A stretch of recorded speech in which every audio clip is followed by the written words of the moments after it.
think you'd hear us and then respond and we get his 1 2. His mic ziko clear. So sijui inarudi shida. Tangumura.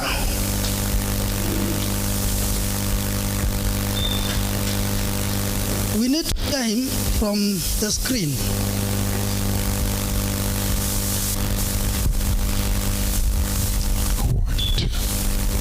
Dr. Ivan, please.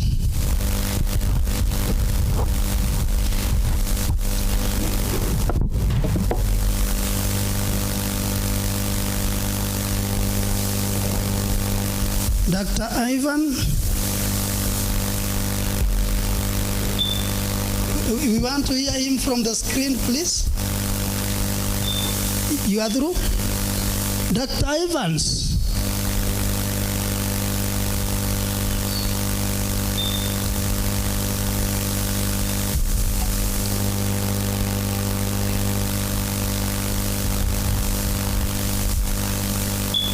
Sorry? He's muted.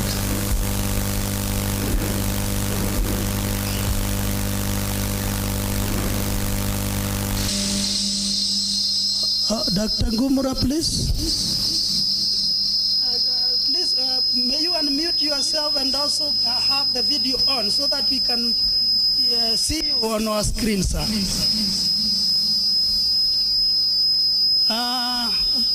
I'm not getting you. Yes. Yes, Dr. Arif.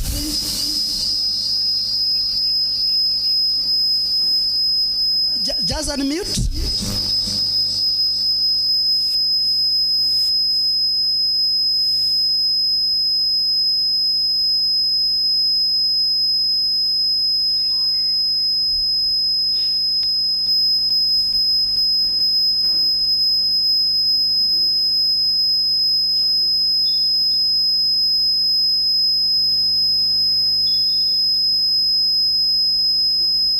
Daktari,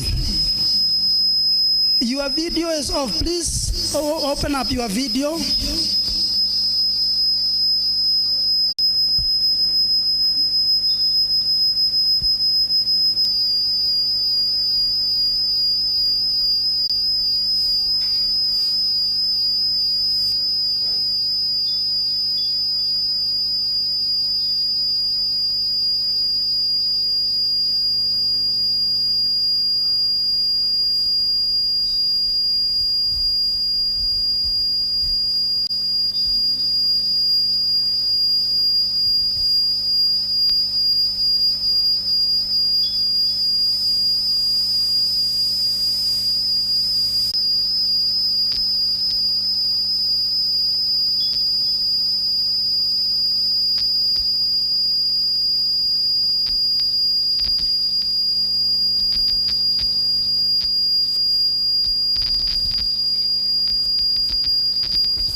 I'll unmute yourself on the audio, Daktari.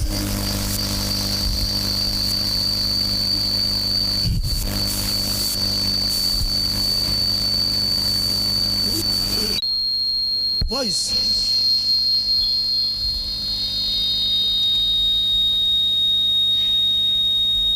Dr. Ivans, good morning. Okay, the microphone, you can't hear me while wearing the microphone, sir.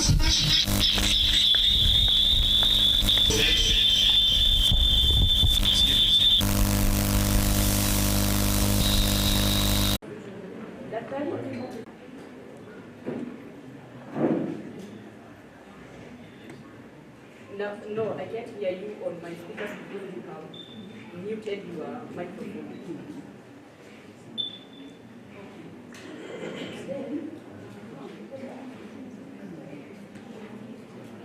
Yes.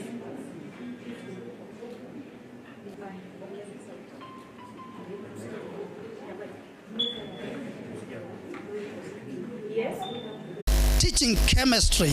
He later joined Kiambogo University and is currently a senior lecturer in the Department of Chemistry. He is a member of Examination Moderators, Uganda National Examinations Board, UNEP. He has received several recognition awards, among them the Germany Academic Exchange Services, DAAD, Nalpelasa Scholarship to pursue a PhD at the University of Nairobi, Kenya. He has published over 6 publications from referred journals, among them 4 as of March 2015 to date. He has been an examinations moderator of the Uganda National Examinations Board. Dr. Ivan Gumura is a senior lecturer, Department of Chemistry, Kiambogo University currently. And I believe he's going to give us much of what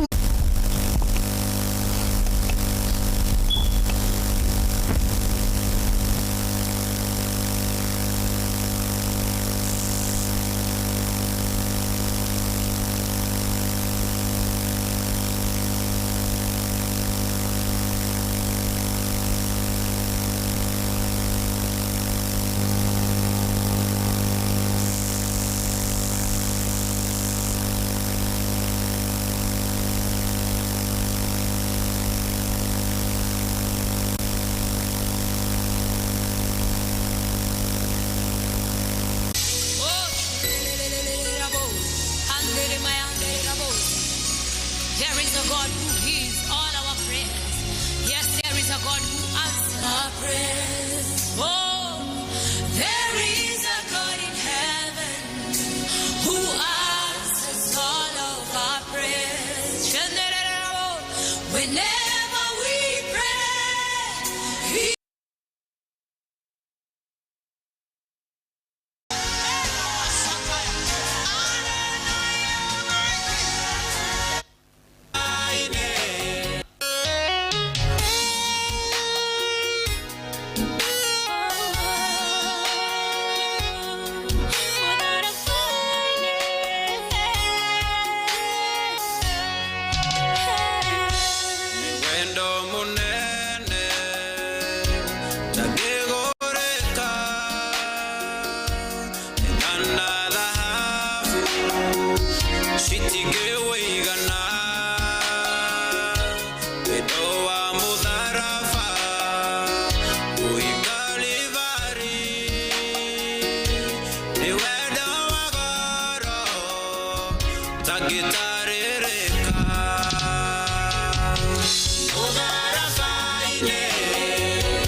guthaithana gwakwa Ngai reke gukaya gwakwa gukinyire ndukanahithirie thio waku Mwathani no utume thamake utonga-ini wa roho waku. Thank you Jesus, hallelujah. Wendo waku Baba ndimika wanyendire tu lurena dayo nandonge goreka ndimika deithia baba ngwende tulia wanyendire Elishadai iwe moyo Moreithi mwega nagutugiria unduire muoyo na ndurihagia korwo no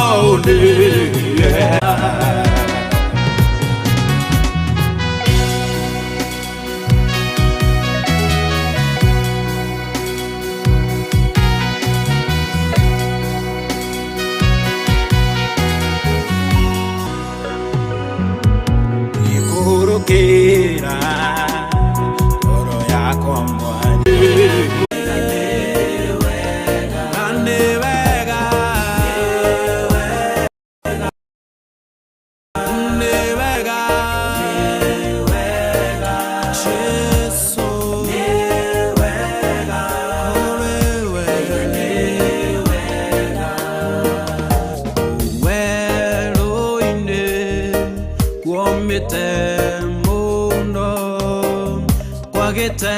Idima shiguma mai gai wahagai ukehage dima denage tumi yakuga ne wega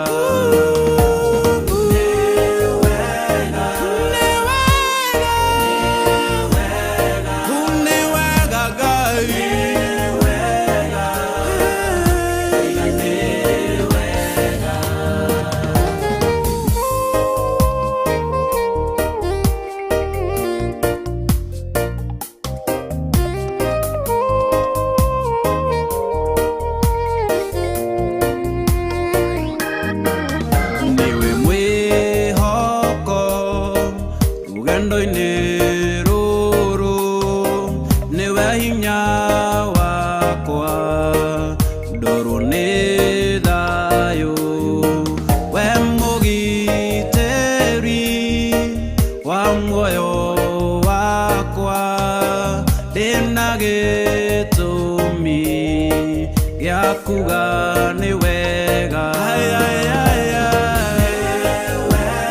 kore wega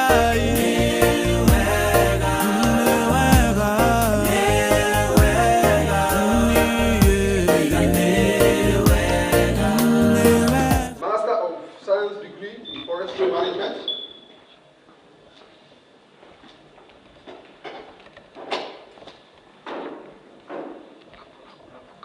A Master's of Science in Forestry Management in Technical University of Dresden, Germany. The keynote speaker is the Deputy Director.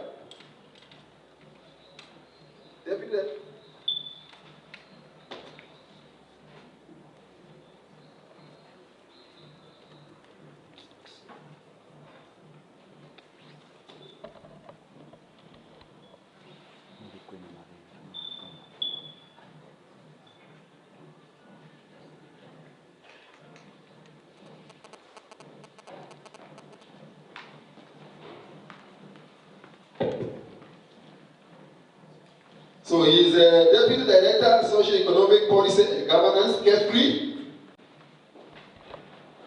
He has conducted research in various areas of forestry and allied resources. He has also led the planning and execution of the first commercial forest investments conference and expo that was held in April in 2021. And which led to the establishment of Commercial Forest Investment Center. This man conducted a rapid field appraisal on the level of forests, adjustment communities, and direct trusts in management of Garidara. Yeah, Garidara, yes, forest reserve. Then joint effort of FRI and FD.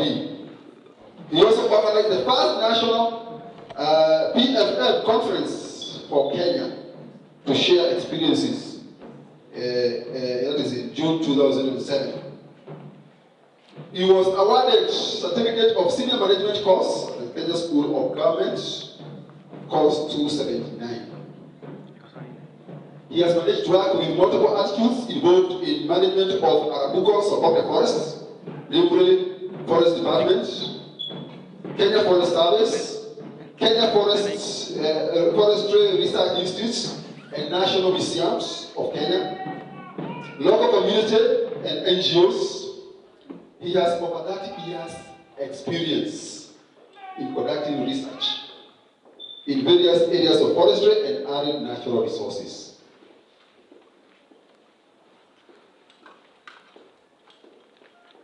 He has conducted research in eco-region centers in the following areas, that is forestry policy, registration and governance, forest valuation,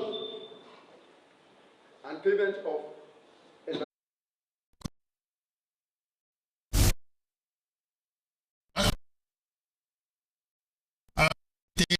understanding the economy in terms of social equity, well-being, and reducing environmental risk.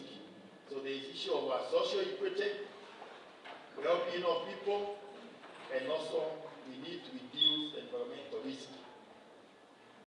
So green economy gives tools for achieving sustainable development that address human activities and utilization of natural resources. When we talk of Kenya, we have a green economy strategy, and the green economy strategy for Kenya is aimed towards enabling Kenya to attain higher growth rate, consistent with the vision 2030, embedded firmly in sustainable development. So that document on green economy strategy guides Kenya in terms of green economy development. And when we are talking of green economy, we are talking of growth in employment and income being driven by public and private investment. So we don't expect that just the public sector driving the green economy. There's a lot of role for the private sector. They are driving the investment, and this investment should allow reduce carbon emission. At the end of the day, one of the key things we have to consider is whether we are reducing the carbon emission and pollution, whether it is enhancing energy and resource efficiency. So the issue of efficiency in what you are, in the way you are using the resources, and also prevention of loss to biodiversity and ecosystem. So as you do business, ensure that we are not losing on biodiversity, we are not losing on ecosystem services. There are various policies and laws that govern green economy in this country. The key one is the Constitution of Kenya 2010. And the Constitution of Kenya 2010, Article 42, it ensures or it promises each and every Kenyan that each Kenyan has a right to a clean, healthy environment. This calls for sustainable exploitation, utilization and management and conservation of environment and natural resources.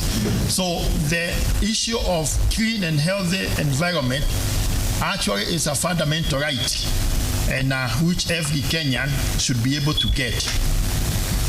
There is the National Climate Change Response Strategy and Action Plan. This seeks to embrace a low carbon development pathway that is equitable and contribute to global competitiveness. Green Kenya initiative, the government has developed the green economy activities, which include manufacturing of eco-friendly materials. It includes also tree planting, organic farming, fish farming, renewable energy, eco-labeling, solid waste management, including the others. There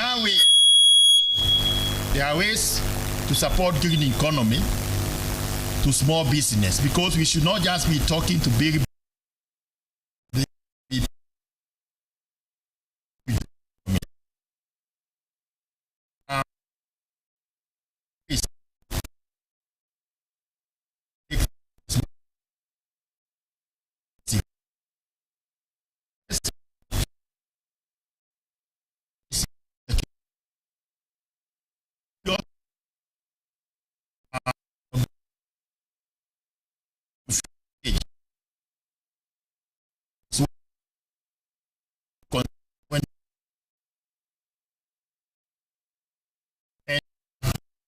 indicators for change that support employees to value sustainability. Because when you talk about sustainability, how many employees value what we call sustainability? The towers, forest is also the home for diversity. So you must talk about protection of forests, because if you don't do that, we shall lose the biodiversity. So a green economy should also generate more green and decent jobs. So when we are talking forest, is one of the sector which can also promote issues of green jobs. Let us look at the economic importance of forests in Kenya. You find that forests for subsistence use, going to a level of about 100 million a year, because most of about a quarter of our population, they use products from the forest. And also forests are also they also indirectly support and protect a range of production and consumption processes. It contributes about 2.6% of the GDP. Although this one, I can say we find those who are in the sector, we find it very undervalued, because this only considers actually the farm gate prices. That's the prices of materials as they leave the forest.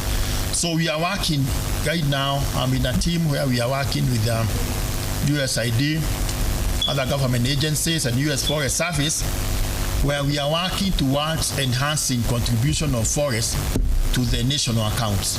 And we are developing what we shall call forest accounts, and that will enhance the contribution of forest to the GDP.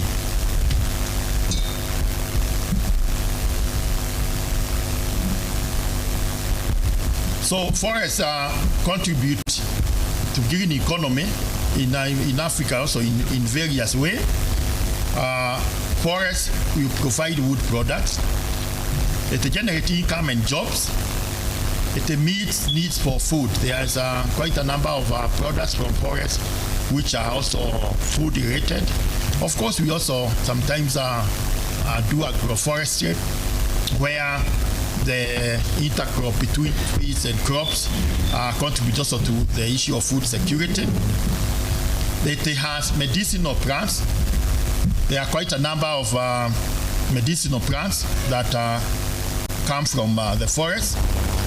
Forests also provide the regulating service and supporting service. And when it comes to also forests will provide fuel, fiber, clean air. It's sustained by diversity. It also provides recreation, cultural enrichment, and all these are values that go with the forest, which make it a very important constituent within the green economy.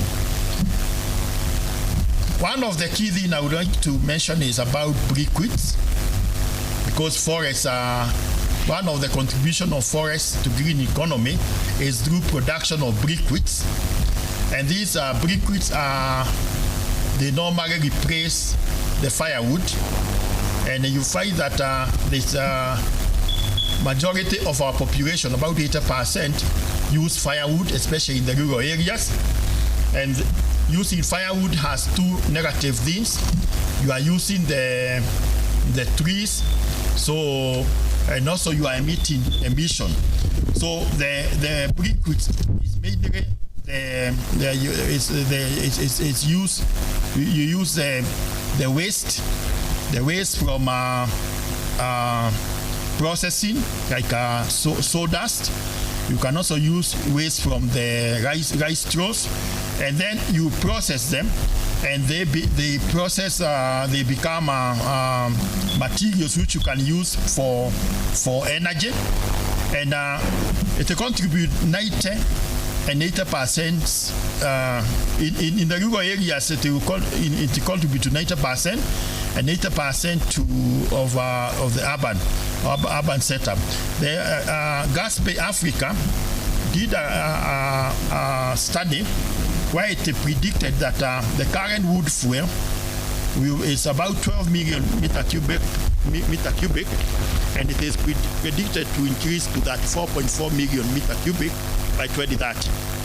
So we have to look at the source of the raw materials.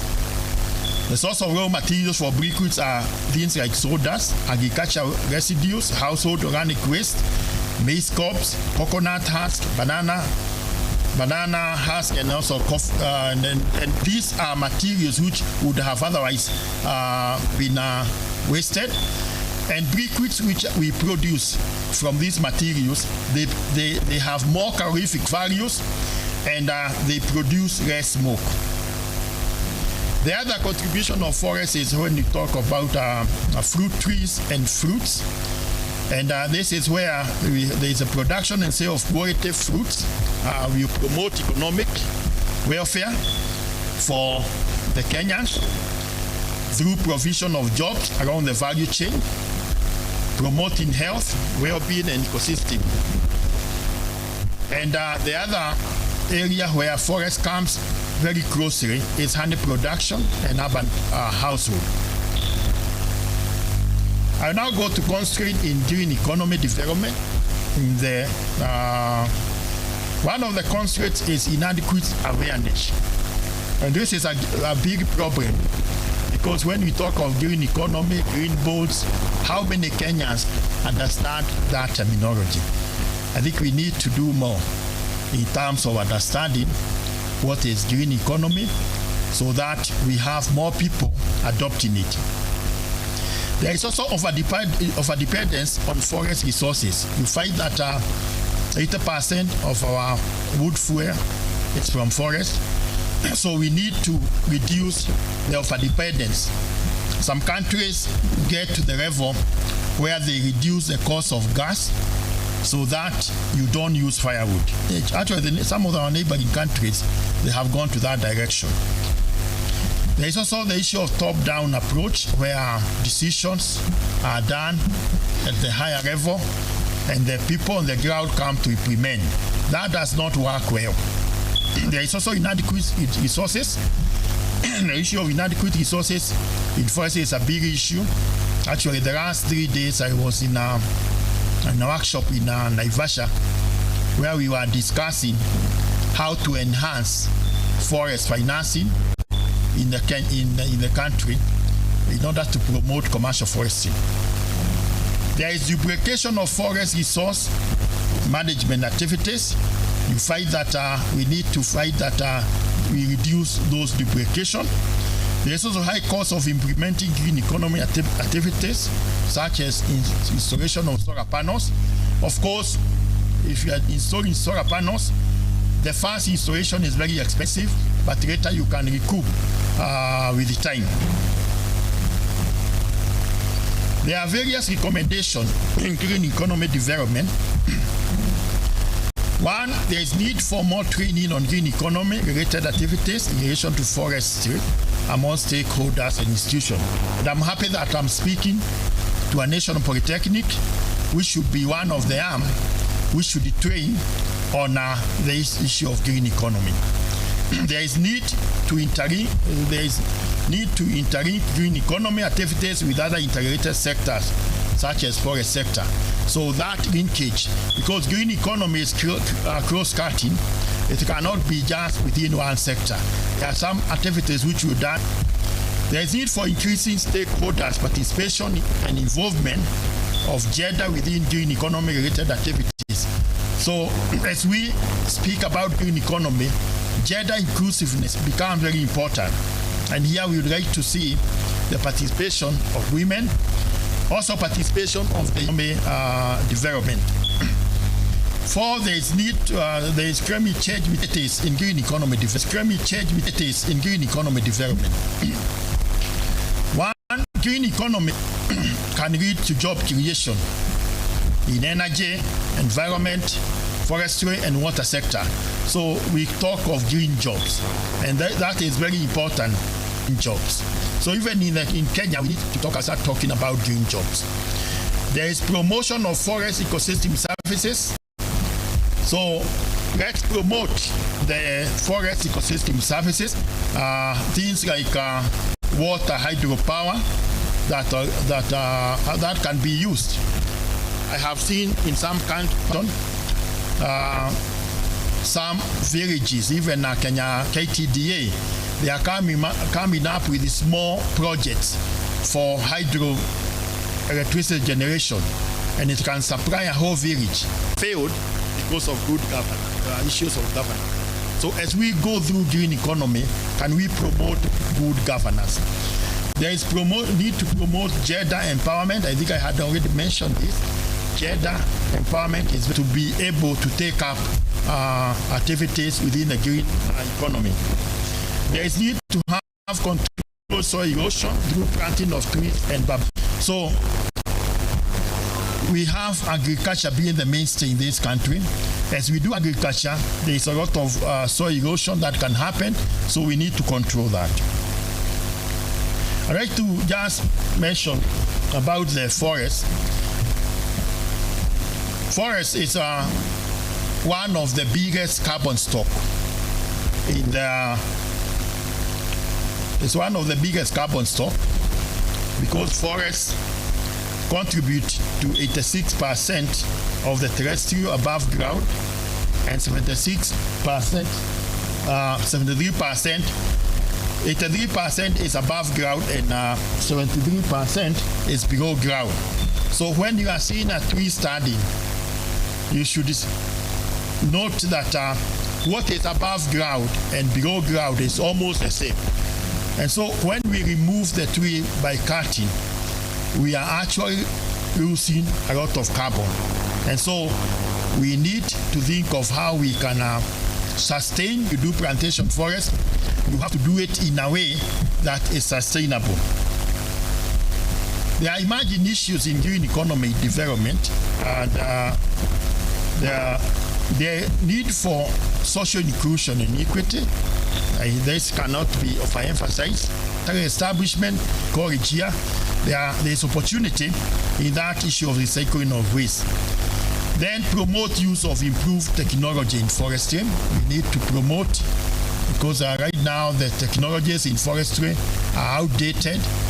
We need to have modern technologies coming in. We also need to do afforestation and reforestation of the landscape. Where we have a landscape which are degraded, we need to plant. We need to improve social forestry. We need to promote green roads and improve aesthetic. There's one thing when we have the roads as the vehicles are passing through the road, they emit carbon. And so there's need to think of, can we have some road path tree planting? And I think this is a concept which is being taken up by Kera, Kura, and Kenya, that we can have trees planted along the roads. Gender advocacy in conservation, I think this I have mentioned it severally because of its importance. Coming to forestry, there are opportunities in nature-based solutions. Nature-based solutions are things like ecotourism, honey production. Those are solutions which you can come from, you can get extraction from the forest without harming the environment. They are mainly non-extractive. So we would like more of the nature-based solution being taken up. Organic farming is also another opportunity within forestry. Then there is payment for ecosystem service. This is also another concept which is coming up and is already working in some countries. Even in Kenya, we have some pilot payment for ecosystem service.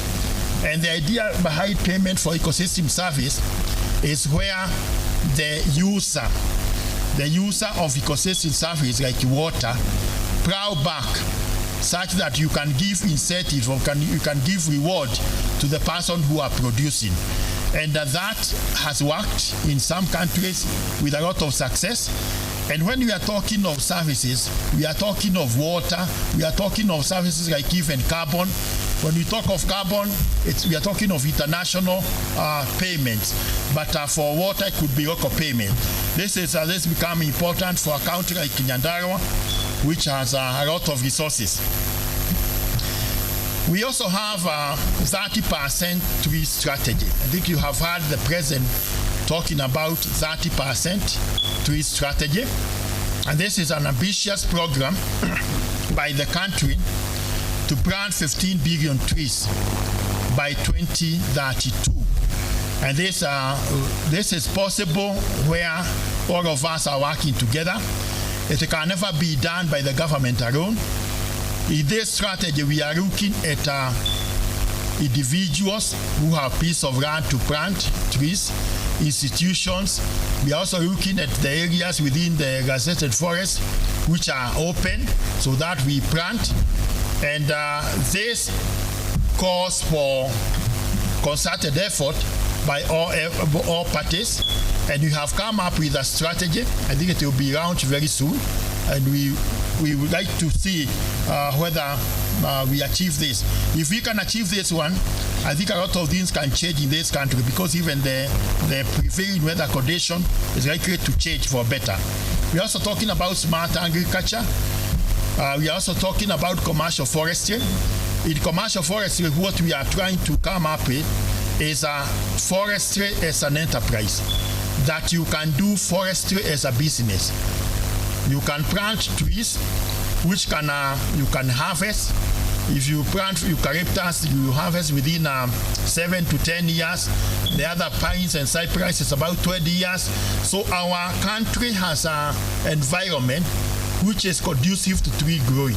Because if you go to Finland, if you plant trees, they take about 70 years. Here we are talking of 20, maximum 25 years. We also have to think of financing, that we need to fight finances which can support forestry. And this is where issues to do with contribution of forest to national economy comes in, because if we can prove that forests contribute more to the economy, then when it comes to the share of the national economy, we also get more.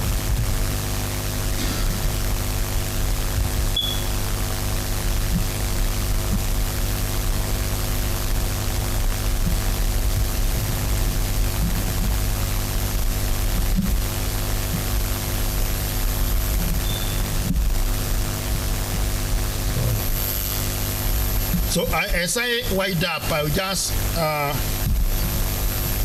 give some just a few examples of green economy. We talk of green buildings, and some countries have adopted these green buildings.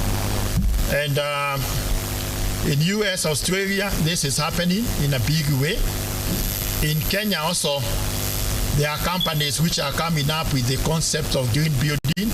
I know of a company which want to build a green timber city somewhere around Juja, and we'd like to see more of timber being incorporated in construction. And we are working in the Kenya National Bureau of Standards to ensure that we have proper quality for the green buildings. We talk of also sustainable transport, and this is where we change the issues of transport system, come up with a transport system which would emit less carbon. Renewable energy, we need to think of how we can go into renewable energy, like things like reducing oil and gas use, going to solar and other renewable energy.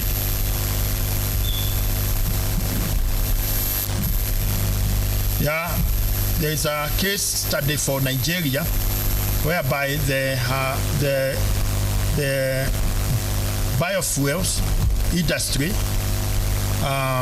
based on cassava and sugar, provided 200 jobs in Nigeria. In India, 900,000 jobs are created through biomass gasification. They want to create 900 jobs through biomass gasification by 2025. While in Bangladesh, they want to create 20,000 jobs through uptake of renewable technologies. So Kenya, we also have an opportunity. We need to think about issues of marketing for water supply, sanitation, and water efficiency. In US, the US 253 billion is expected to grow to 658 billion by 2020 on issues of countries are thinking of greening.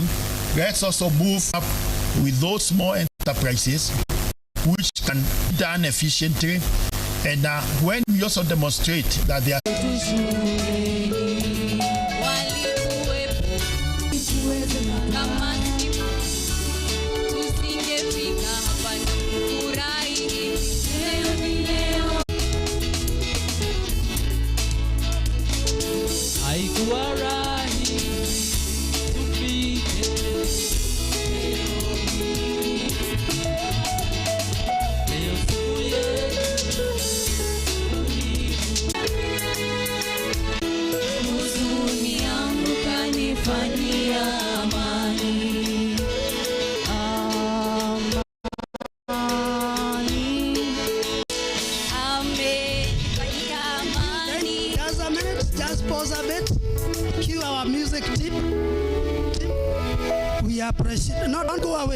we appreciate our guests are just in.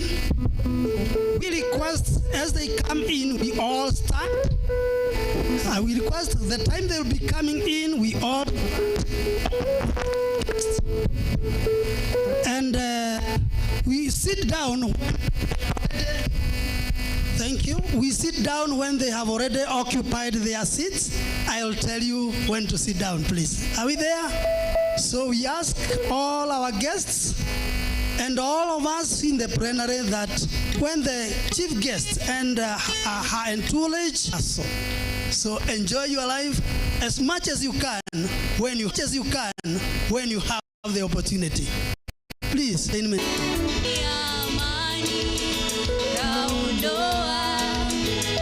The guests and the entourage comes in and these seats are occupied.